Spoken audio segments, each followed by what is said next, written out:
So one of the most thrilling things for me on this journey since, the social justice warriors took over the knitting community to starting to listen to people who I thought I would disagree with and considering their voices and their perspectives to going to a Trump rally to having my article about the Trump rally go massively viral on the internet.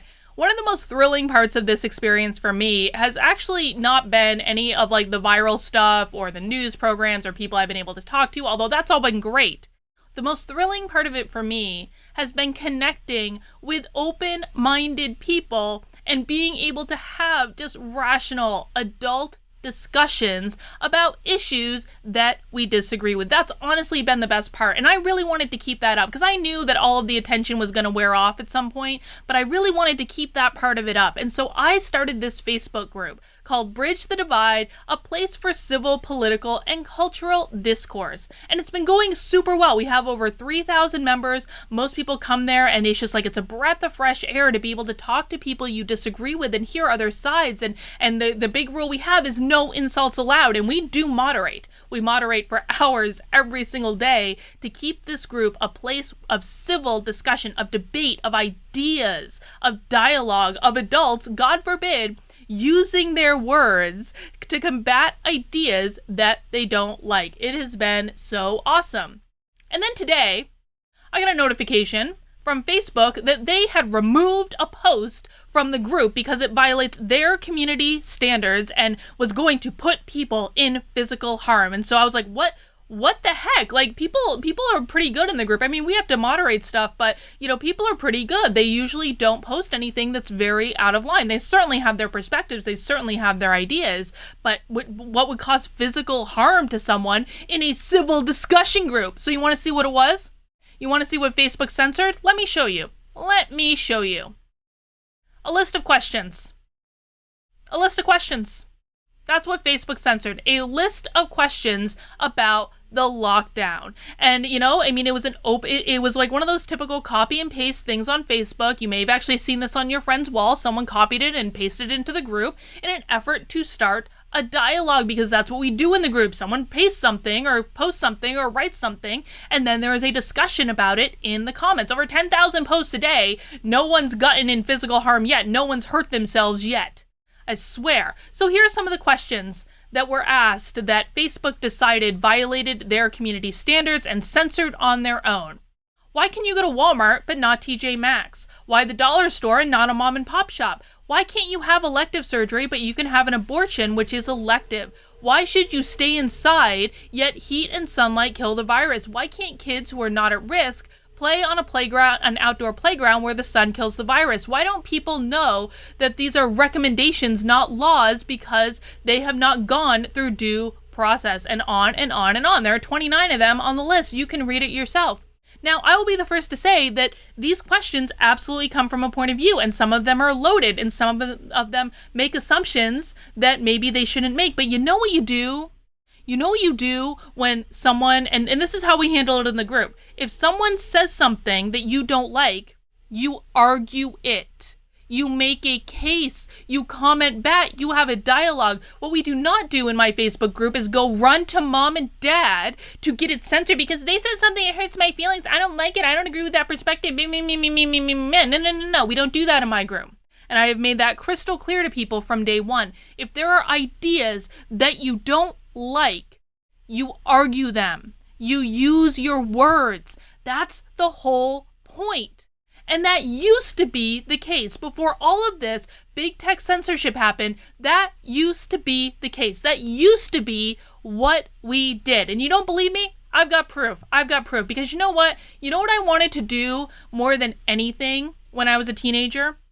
I wanted to go to law school, and I wanted to go to work for the ACLU to defend the First Amendment. That is the God's honest truth. The First Amendment for me is one of my core values. Free speech, even defending speech that you find abhorrent, is a core value. Defending speech you do not agree with. You want to know why? Because if you defend to the death speech that you do not agree with, that means you protect speech for everything else. And this is what people don't seem to understand about censorship, is it's not just censoring that thing you don't like.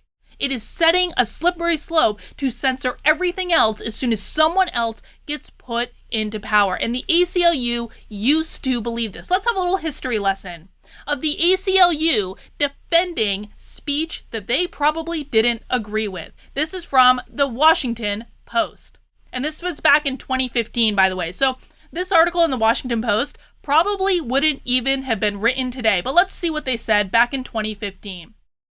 Thursday's Supreme Court case on Confederate flag license plates has created some bizarre allies. The Supreme Court released a decision ruling against a Confederate veterans group that wanted the state of Texas to approve a specialty license plate with the Confederate flag.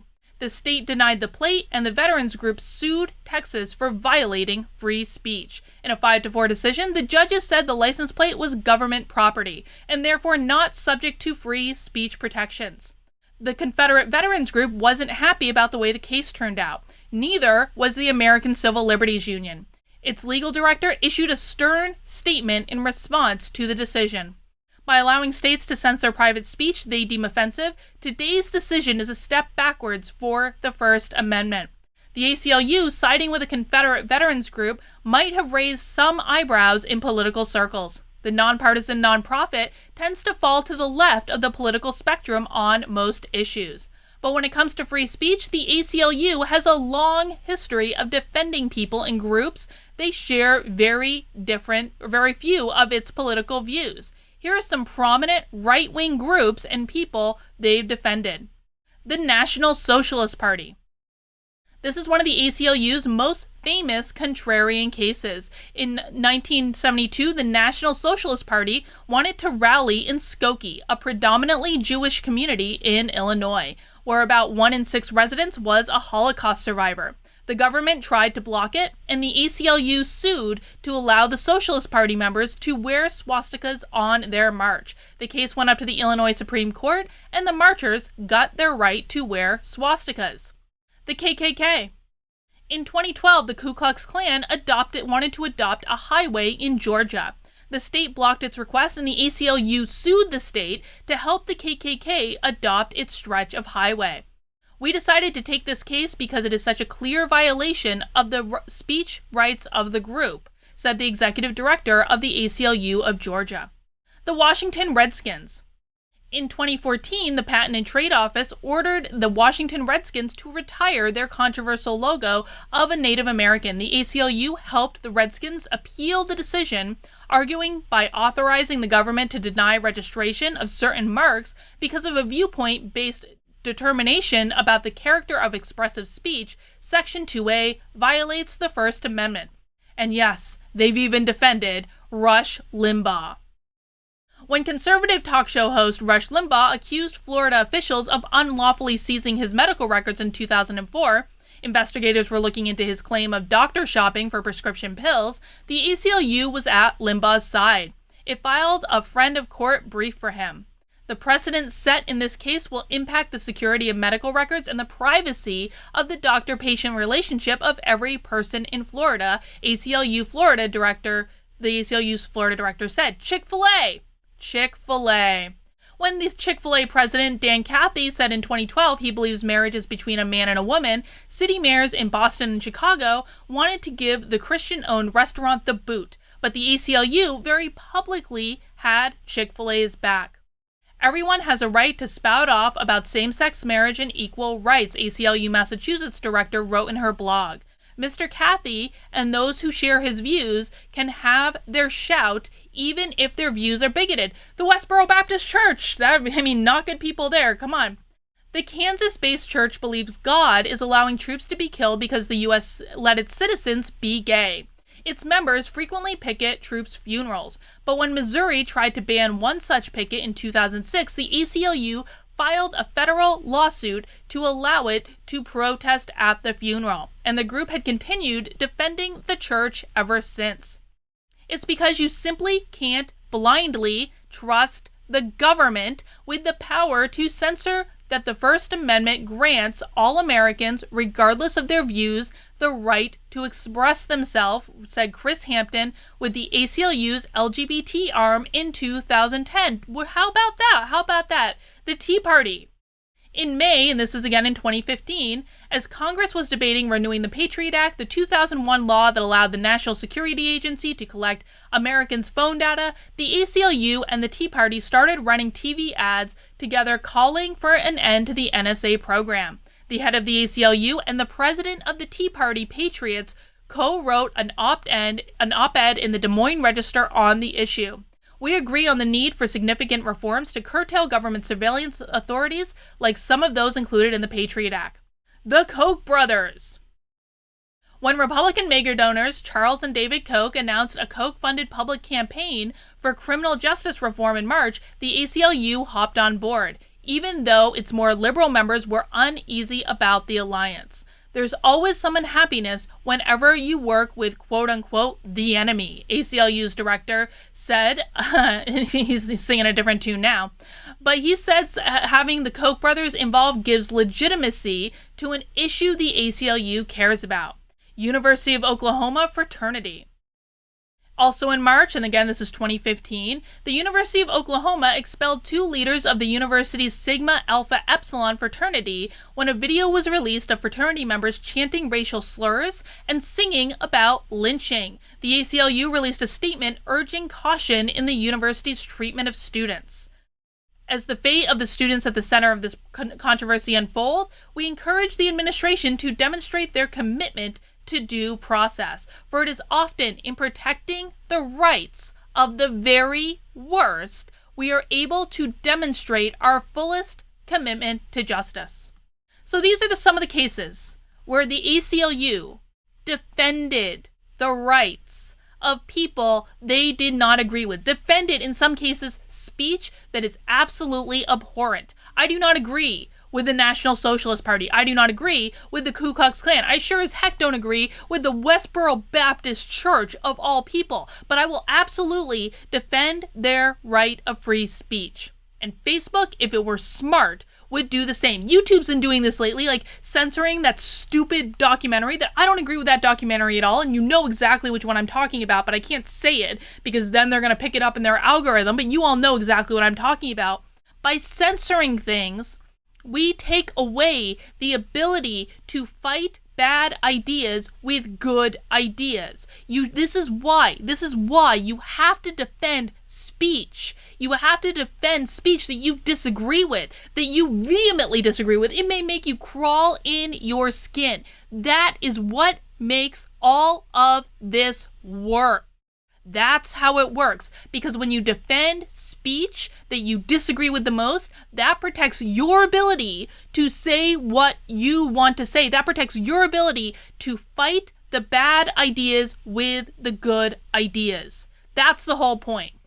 But of course, the ACLU and so many others have now forgotten this principle. Facebook has forgotten this principle. YouTube has forgotten this principle. Twitter has forgotten this principle. Google has forgotten this principle. And we know that because this memo got leaked out of the ACLU a couple years ago. This is only 2 years after that Washington Post 3 years after this Washington Post article was written. This is what the ACLU is doing now. The American Civil Liberties Union will weigh its interest in protecting the First Amendment against other commitments to social justice, racial equality, and women's rights, given the possibility that offensive speech might undermine its goals. Our defense of speech may have a greater or lesser harmful impact on the equality and justice work to which we are also committed, because they miss the point. They miss the point entirely. They have forgotten what their purpose is. It's hard to see this as anything other than a cowardly retreat from a full-throated defense of the First Amendment. This is on Reason.com. Moving forward, when deciding whether to take a free speech case, the organization will consider factors such as the present and historical context of the proposed speech, the potential effect on marginalized communities, the extent to which the speech may assist in advancing the goals of white supremacists, and other views contrary to our values, and the structural power inequalities in the community in which the speech will occur. The memo also makes clear that the ACLU has zero interest in defending First Amendment rights in conjunction with Second Amendment rights. its controversial speakers intend to carry weapons, the ACLU will generally not represent them. The memo's authors assert that this does not amount to a formal change in policy and is merely intended as guidelines that will assist the ACLU affiliates in deciding which cases to take. BS. BS. So the ACLU, the organization that has this amazing history of defending speech they disagree with simply because the premise, the value proposition, the principle of freedom of expression was so great, not doing that anymore. Not doing it. And the rest of the big tech companies are falling in line. And this is why I can't even have a discussion group on Facebook where someone can raise legitimate questions about the lockdown. We aren't even allowed to discuss this. We are not allowed to discuss it. We aren't allowed to debate it. We aren't allowed to present both sides. We aren't allowed to look at data and evidence because the entire discussion was censored from the beginning. From the very beginning. This pisses me off like nothing else. And that is why, listen, I'm not getting rid of the Facebook group. If you want to join the Facebook group, come join the Facebook group. But I will be focusing my efforts on getting as many people in that group moved over to my locals community as soon as possible. We've already started doing this. The locals community is also going to have a lot of extra benefits that the Facebook group doesn't have. We're going to do book club. We're going to do debate club. We're going to have more controlled discussion. I'm really excited about it. We're also going to have, anyone can post, like whatever. We can still have the same discussions in the Facebook group. But the reason I am moving to locals, full stop, is I trust Dave Rubin. I trust Dave Rubin to know not to do this bullshit. And part of the reason that he has created locals is to have communities that are free of this nonsense censorship. So if you want to come join me on locals and have civil, adult, amazing dialogue with just a really good group of people with open minds that want to hear your perspective. I don't care where you fall on the political spectrum, left, right, center, communist, anarchist, whatever. I don't care. You are welcome to come and join the group. It is free for anyone to join the platform. There is a small monthly subscription in order to participate in the discussion. Starts at $5 a month. If you use the promo code WELCOME, you get your first month for free. And listen, man, I was a little reticent about doing something with a subscription-based platform, but I'll tell you, on the Facebook group, I have a team of moderators. We literally spend all day long moderating the trolls. We really do. That is the God's honest truth. People in the group don't know that. They don't see the amount of reports that come in that we have to go through and moderate, and none of us get paid for this, and we all have jobs, we all have, this is not the primary thing we're doing for work. And so I got on board with the subscription model because it's that like little barrier. $5 a month. It's like a cup of coffee. It's less than a cup of coffee at Starbucks. $5 a month to keep the trolls out, because sometimes just that little barrier can really go a long way. And just so you know, I will be there. Obviously, like the profit will be coming to me, but I do plan on distributing the money throughout the group. I plan on paying the moderators. I plan on doing all sorts of things with it that provide value for the group. So this is not a money-making proposition for me. I want to be very clear about that. The reason that I am doing this is because I need a place for adult rational discussion, and that's what it is. And if that little barrier of a subscription fee not only allows us to keep out the trolls, but also allows us to be able to do fun things together as a community and have the resources to be able to do that, man, I think that's worth it. I hope some of you do as well. Please join me on Locals. It's kb.locals.com, and I can't wait to have lots of robust adult discussions without Facebook censoring what we can consider.